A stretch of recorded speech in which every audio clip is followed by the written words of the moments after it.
जय हर महादेव। नेपालमा जबसम्म हिन्दू राष्ट्र कायम हुँदैन तबसम्म केही हुनेवाला छैन भाइ।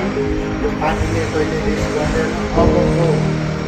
अबको राजनीतिमा राजा हुनु पर्यो, कार्यकारी प्रधानमन्त्री हुनु पर्यो, अनि त्यसपछि चुनाव हुने। यो चुनाव जितेको नगरमाथि चुनाव भएको चुनावलाई हामी मान्न सक्दैनौँ। एमसिसी खारेज, एसपिपी खारेज हुनु पर्यो। जय दुर्गा प्रसाद है। दुर्गा प्रसाद भन्ने कुरा पापाले कुनै दिन मान्छ। अब दुर्गा प्रसाद ब्रान्ड हुन्छ, ब्रान्ड त्यो यस्तो ब्रान्ड हुन्छ नि पुरै छ के यस्तो ब्रान्ड हुन्छ।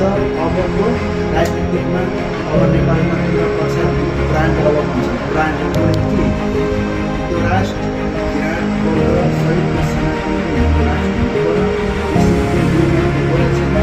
देशको दुरुपयोग गर्छ त्यो मारेर जान्छ। सब्सक्राइब गरिदिनु होला है। सब्सक्राइब, लाइक, कमेन्ट गरेर सेयर गरेर छाइदिनु होला ल।